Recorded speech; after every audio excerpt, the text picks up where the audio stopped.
Hey folks, so pag-usapan natin si Pepsi Paloma because dahil yapa sa new movie na titled Rapist of Pepsi Paloma na I think premiering this 2025 and yung trailer will drop anytime today at nag-viral nga yung picture ni Mon Confiado na siyang gaganap as Ray De La Cruz na manager ni Pepsi Paloma.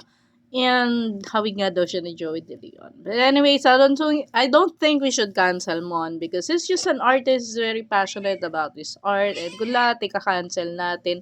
Dahil lang hindi natin trip yung katrabaho nilang direktor, baka maubos na yung artista sa Pilipinas. Anyways, Pepsi Paloma. So, Pepsi Paloma, basically, kaya nga siya trend over the years kasi nga ang sinasabi nila yung kanta ng Eraserheads na Spoliarium ay in a way tungkol sa nangyaring alleged rape sa kanya.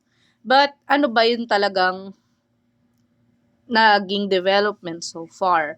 So si Pepsi Paloma, tubo siyang Samar, then anak siya ng letter carrier. Ang real name niya Edelia Smith. Na-discover siya ni Ray De La Cruz as early as 14 years old. Then ginawa siyang part ng group na Soft Drink Beauties together with Coca something. So parang Coca-Cola. Then with Sarcy Emmanuel. Tama ba? Coca Nicolas, yeah. So anyways, mamaya may important role si Coca Nicolas sa discussion natin. Anyway, so si Pepsi, dahil nga, syempre, may mga nakilala siyang celebrities after medyo, mag-boom yung launching movie niya na Brown Emmanuel na underage pa rin siya that time and medyo, alam mo yun, provocative talaga.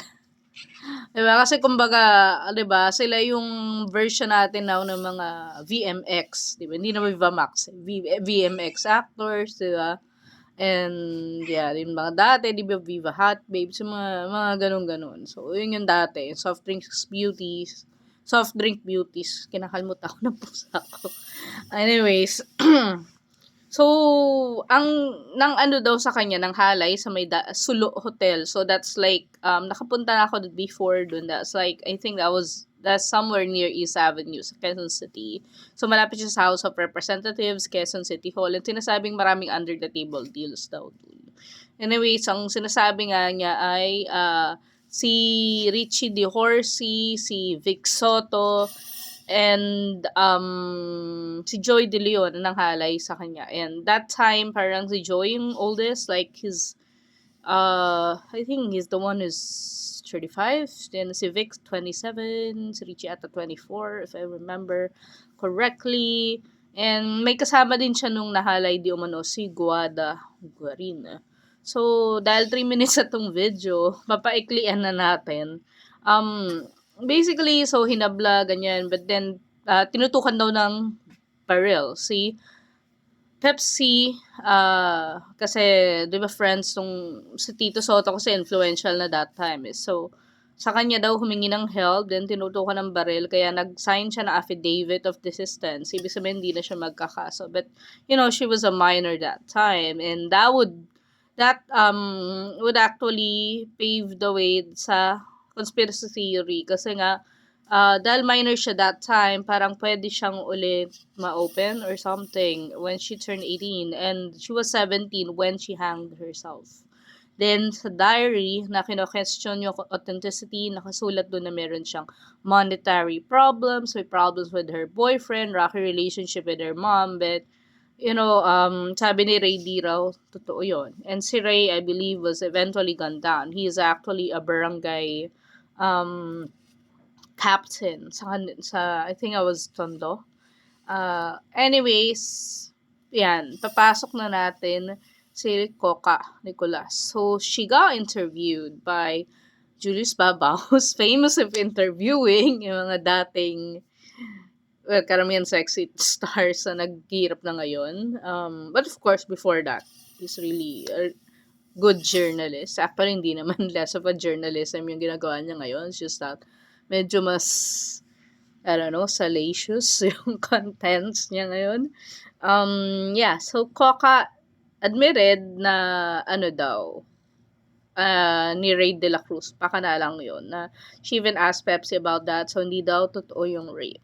Which is weird because parang 3 months after, yun nga, yung pag, ah, pagsasampa dati ni Pepsi, lumuhod, as in lumuhod, yung parang sa mga k-drama nakikita niyo lumuhod, yung mga gumagano.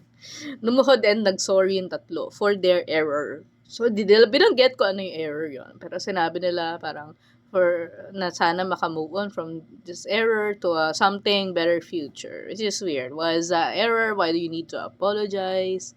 And may luhod-luhod pa. Diba?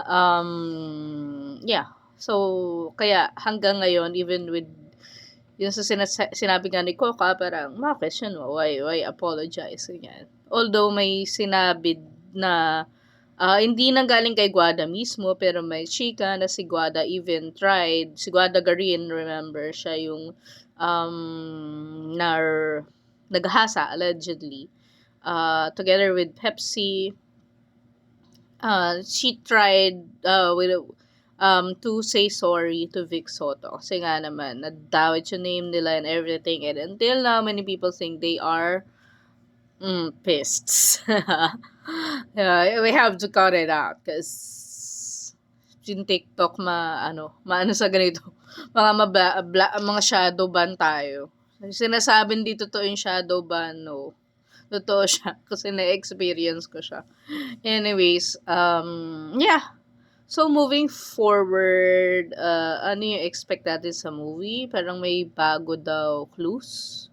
May bago ebidensya, sabi ni Daryl. I think I was even an article sa PEP. You can just look for it, but I forgot now what it is. I actually read about it. So, yeah, I guess we can look forward to it. And if ever feeling ko magkakademandahan and stuff, di ba? 'Di ba, if ever na may matibay nga accusation doon against the three, kaya alam naman natin, it's gonna be a bloodbath. Nakaloka. So, yeah, ang sa'kin lang, whatever, kasi masyadong bata pa ako noon. And by the way, si Pepsi pala turned out, yung when the alleged, panghahalay happened, she was just 14. So, it's really sad na, 15 pala.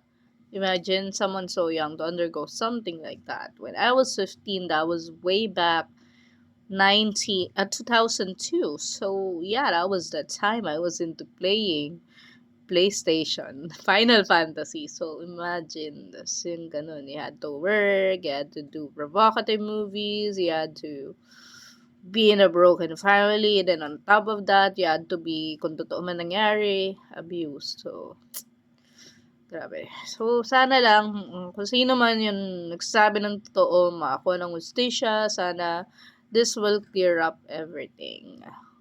And sana din ma-market siya ng maayos. Hopefully, makatulong itong video ko kasi we can deny for a fact that even though Vincent Timmons, Daryl Yap has solid supporters, there are many people who hate him because of political affiliations. But then, sa akin lang, let's separate the art from the artist. Yun lang. If pangit, pangit. Call it out for being pangit. If maganda, maganda. Appreciate it. But not because kasi wala man tayo sa political campaign dito. Yun. At the end of the day, lalo na very sensitive yung topic, siguro if this will really shed light and get justice for who deserves justice, let's support it because this has been decades in the making. You know.